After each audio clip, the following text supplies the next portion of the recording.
The Malcontentment Tango is a team of journalists, activists, and researchers with three key missions. A commitment to show an unfiltered view of the before, during, and after of key events, live as they happen. To defend the First Amendment, using our rights of a free press and to petition the government for redress of grievances, and to amplify the voices of underrepresented individuals, including Black, Indigenous, persons of color, and the LGBTQIA+ community. Our team is committed to seeking equality for all and holding those in power accountable. The easiest way to support us is to like and follow us on Facebook, subscribe to us on YouTube, and follow us on Twitter, Periscope, Twitch, and Instagram. Thank you for supporting independent journalism and for being a malcontent.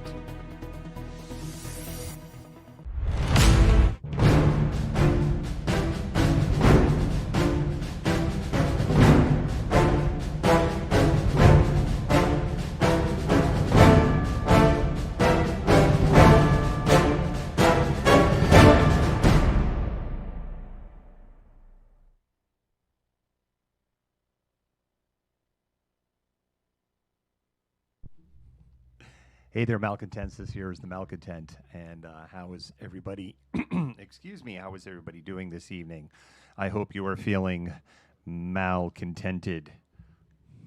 What we're going to be doing tonight is Governor Jay Inslee is going to be speaking at 5:30 approximately. I've got 5:27 as the time. We have permission to use Como's feeds. That's the local affiliate TV station.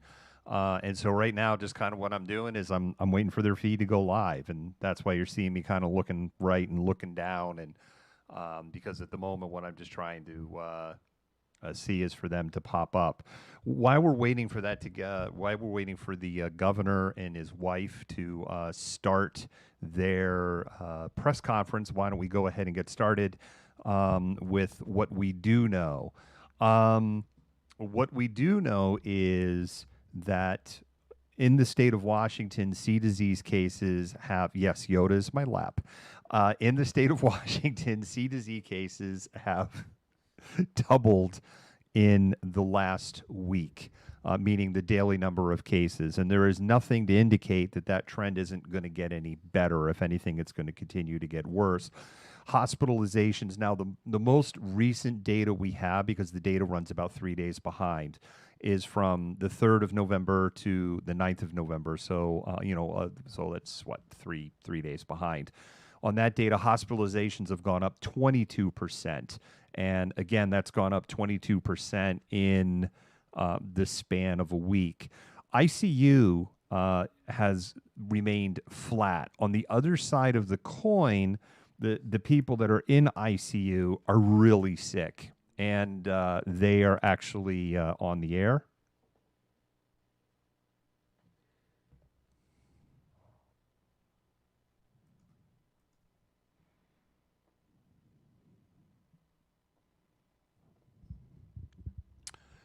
I know you see them talking. We have no audio. It's not us. It's them.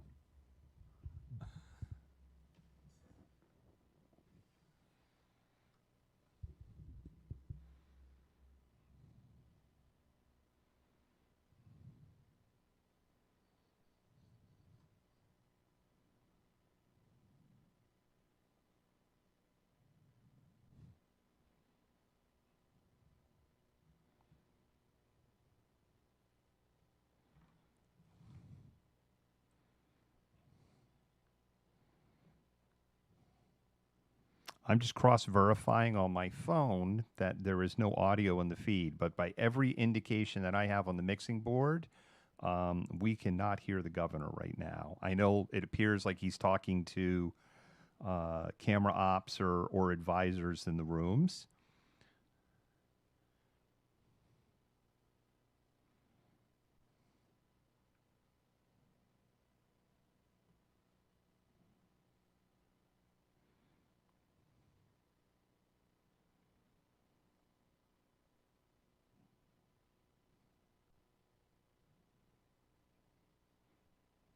Yeah, there's no sound. There's actually people complaining on the feed, on the direct feed. There's no audio, so it's not us. There is no sound at the moment. As soon as we get sound, you'll know what you'll know. Yes, we have. There's Yoda.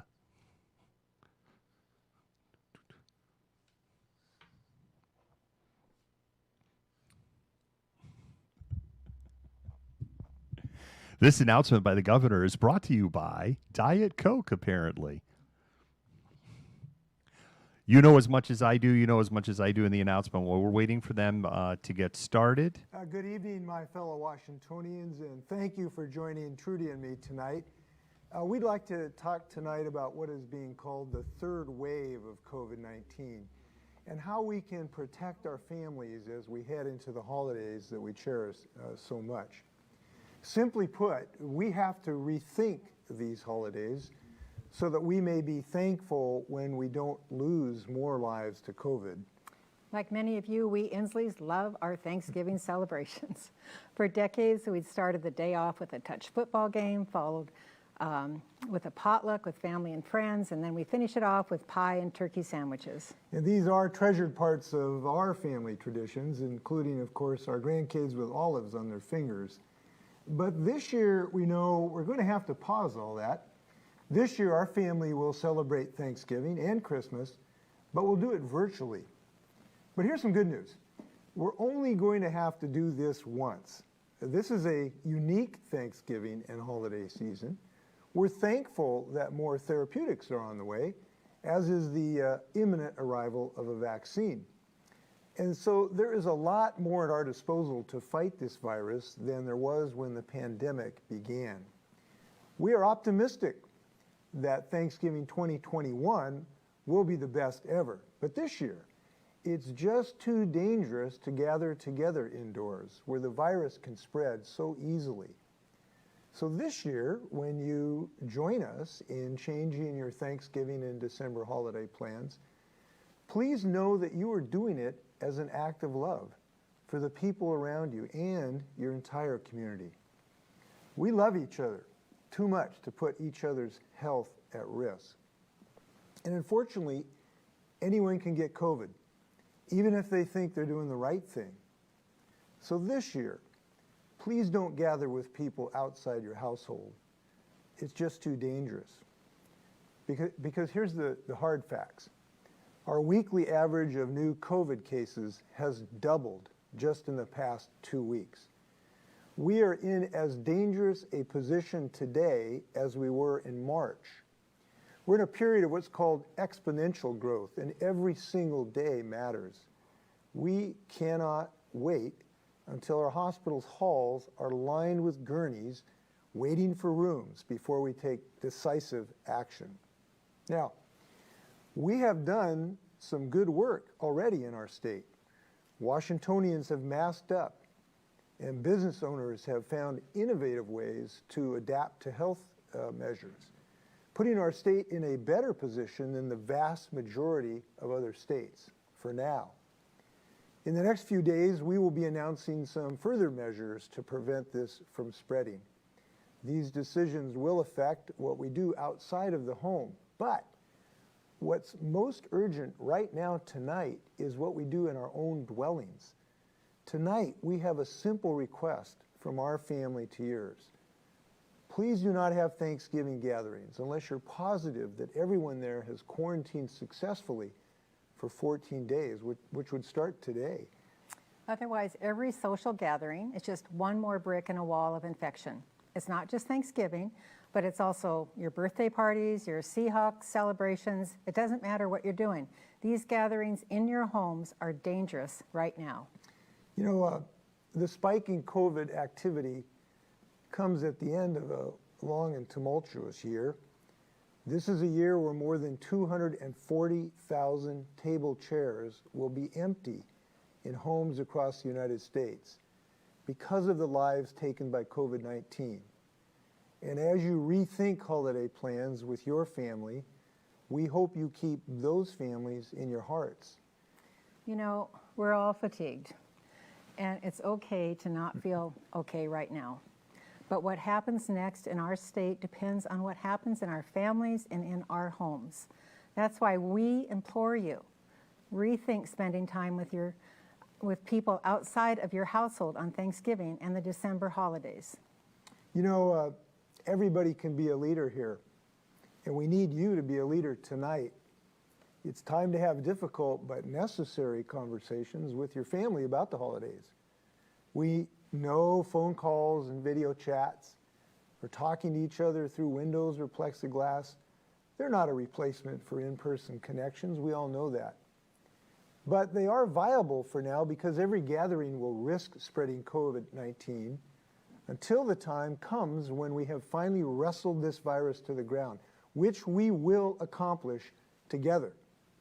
This is a temporary situation. We will get back to normal. The cavalry is on the way, but we need to keep people alive until it gets here. Every idea till then is on the table, except for the idea of failing to contain this virus. That is not an option.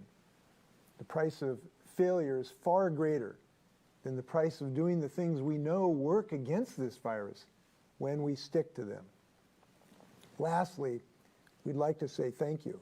Thank you to the frontline and essential workers, from our healthcare system to our educators, from our farms to our grocery stores, from our retail to our childcare workers, who have all faced considerable risks throughout this pandemic.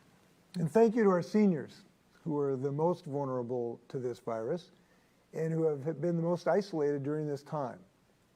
And thank you to the 7.6 million Washingtonians who have each other's backs every day and who we are eternally grateful to call partners in this fight. There is plenty to be thankful for this year, knowing that we have the tools and the people to defeat this, and we appreciate all of you. We are not helpless in this fight, so let's go wage it. Happy Thanksgiving from us to you. Stay healthy, Washington. Thanks, everyone. Thank you.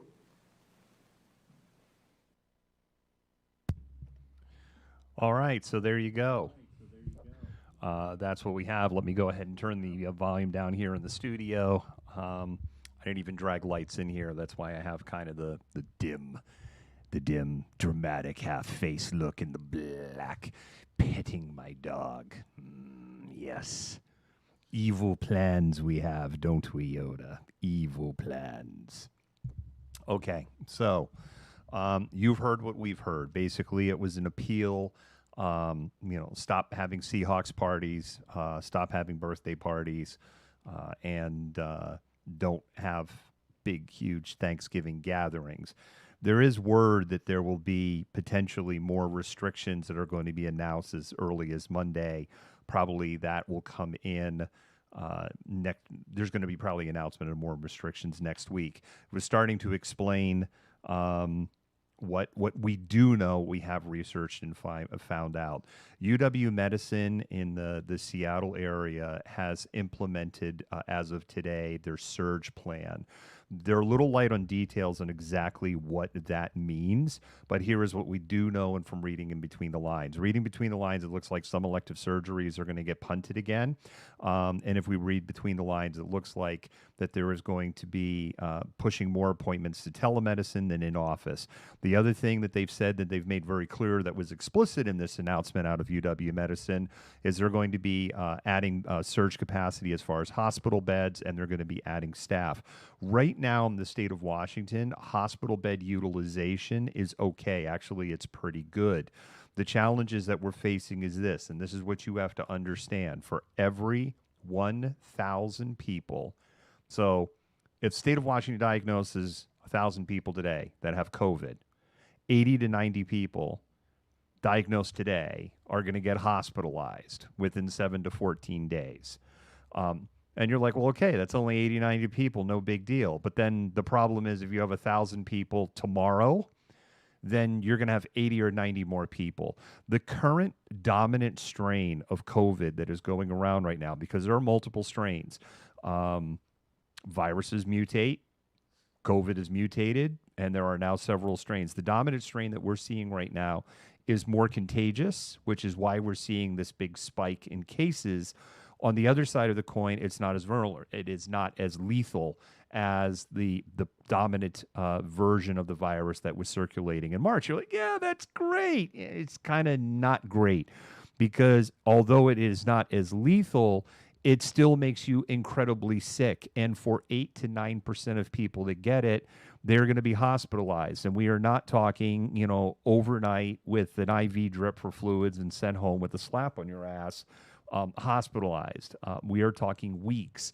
And that is the concern that the medical community is having, is that, well, it's okay, it's 80, but it's not 80 people then that are in the hospital overnight and then go home. It's 80, and then it's another 80 per 1,000. So if you have 2,000 new cases, then you have about 160 people that will get added to the hospital.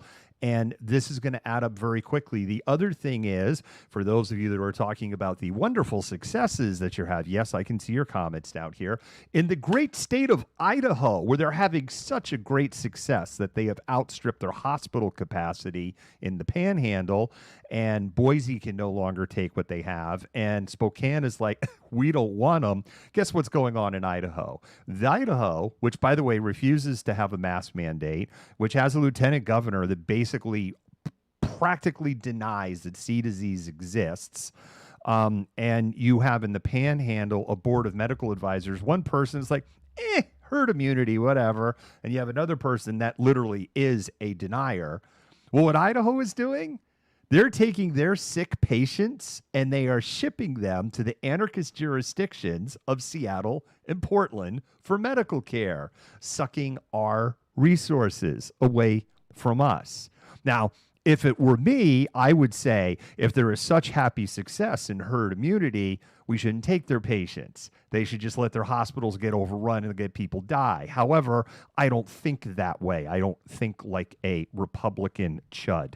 Chud. Cannibalistic, humanoid, underground dwellers. And this is despite the fact that I have a lot of skin in the game and that I have family members that work at Harborview Medical Center and deal directly with C disease patients. So I have some investment in this whole situation here. So for those of you going, it's working so great, my advice to you is go move to North Dakota because it's not working great there. Or go to the Idaho Panhandle, go move there because it's not working great there. Or go to Utah where they're rationing care right now. Yeah, Utah's doing rationing of care. You know what rationing of care is? Rationing of care is when you get a score. And if you don't score enough points, you don't get to go to ICU. You get a morphine drip to go die because there isn't enough ICU beds. And it isn't the issue of respirators or masks at this point. What the issue is, there are not enough doctors or nurses to treat the sick people. In North Dakota, the situation is so bad that if you're a doctor, a nurse, a respiratory therapist, and you have COVID, hey, you can keep working because it doesn't matter because so many people are friggin' sick. It doesn't matter if you're going to make them sick because everybody's got this stupid thing. So you can just keep working until you drop dead. In El Paso, Texas, they're rationing care. And the government is sending in refrigerator trucks. They've already sent them in, and they've asked for 4 more because the morgues and the funeral homes cannot keep up with the number of deaths that are happening in El Paso, Texas. We don't want to get there. Now, the good news is here in the state of Washington, our positivity rate statewide is 4.9%. You want to be 5% or below. So we're right on the line of, and what that means is, and all that means is we're testing as a state enough. Now, you have counties out in eastern Washington where they're like, who cares? This isn't real. The dude in the White House says whatever. Whitman County, 37% positivity rate. 37% of the people that go, I don't feel good, I need a COVID test, are testing positive. At 37%, you are grossly under testing in a county, and it is wicked out of control. My prediction, we're going to hear restrictions next week because the numbers are just going to keep cranking up. And you could just read the comments that people are saying right here in the feeds.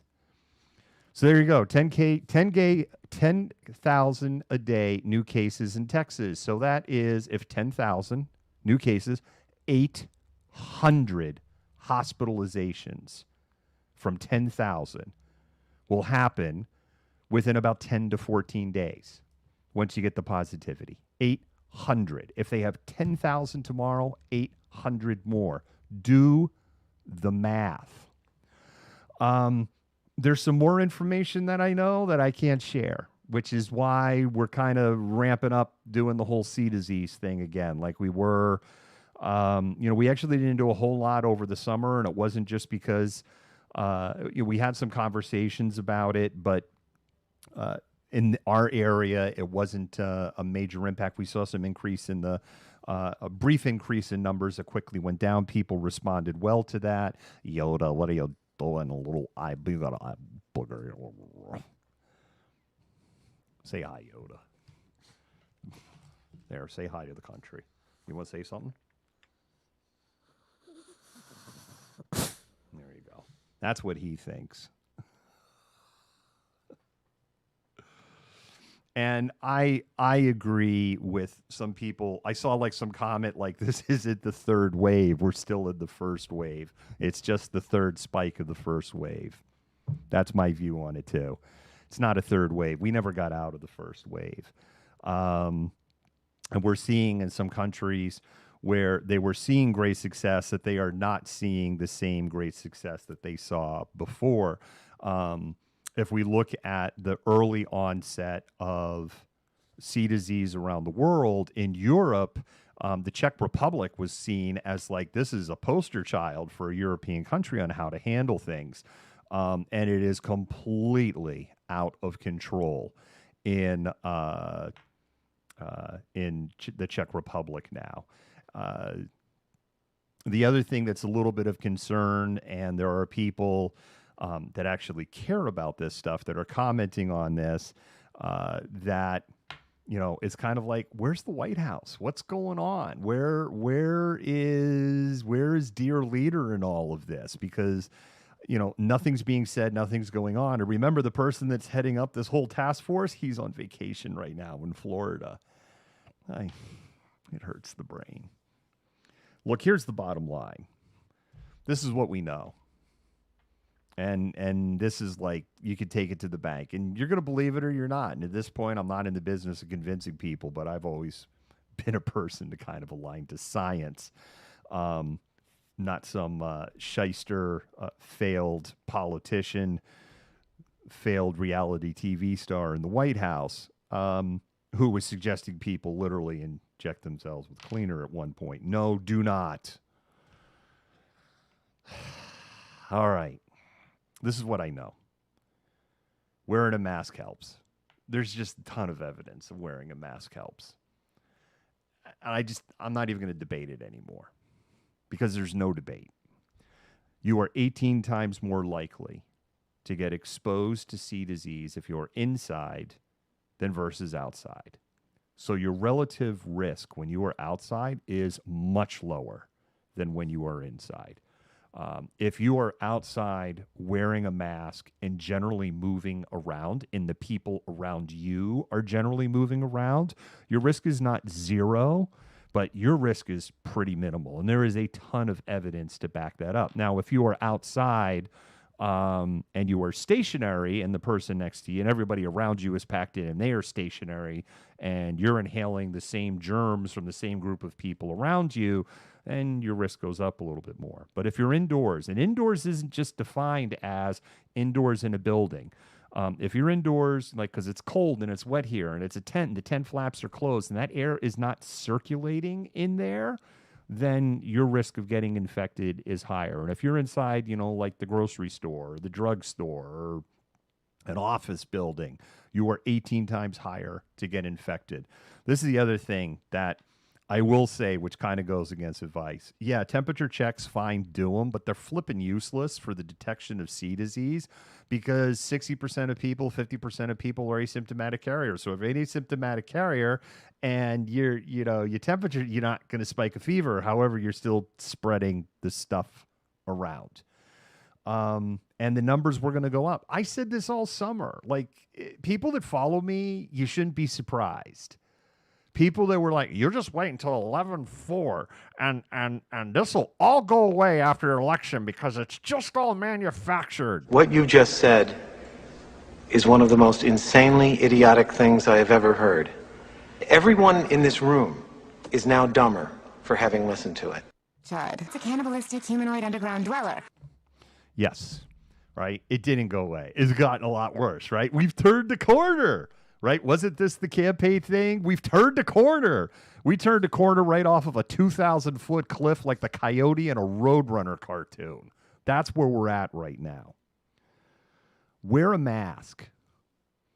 Ask yourself, is this trip really necessary? Minimize your outside contact. I am on the brink of going, I'm not going to stream externally at a protest anymore. That is where I'm at. And that is with the full knowledge that in a protest environment, everyone's wearing a mask because nobody wants to suck in pepper spray.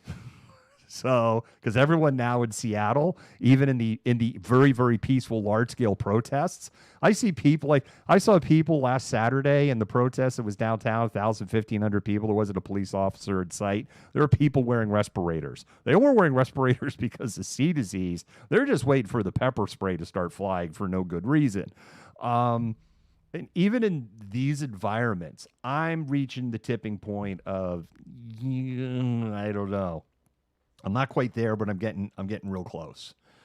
And I'm not saying, no, you shouldn't protest. I'm not saying that. It's just, my temples are gray and I'm in a little bit more of a risk factor than some of the youngins that are out there who are not in a risk factor. Yeah, it's a really long corner. But we friggin' talked about this back over the summertime, right? Why did it get bad in the South? It got bad in the South because it was so friggin' hot, so everybody's inside in air conditioning because it's too hot outside. So they're in air conditioning, so you're inside, sucking in everybody's germs. And so it was really bad in the South. Now it's getting cold. And guess what? It's getting better in the South. Why? Because people are outside again. They're not inside sucking in air conditioning as much. And why is it getting worse in the Midwestern states and in the northern states? Because it's freaking cold outside. And people don't want to be outside in the cold, so they're inside where there's heat and there's warm and the air's not circulating enough. And there's lots of COVID disease. It's not some conspiracy theory. Why is everything that can be explained by 7th grade science in this country a conspiracy theory now? Hurts the brain. All right. I've spoken my piece. We saw the thing what Jay Inslee said, and that's all there is to it. And if you can't tell, Yoda's driving me nuts. It's Yoda the one. That's right. Look at the camera, Yoda. Look at the camera. Look at the camera. That's the camera. Here we go. Let's do this. Yoda vision. Yoda vision. It's Yoda vision. It's Malcontent News now with Yoda vision.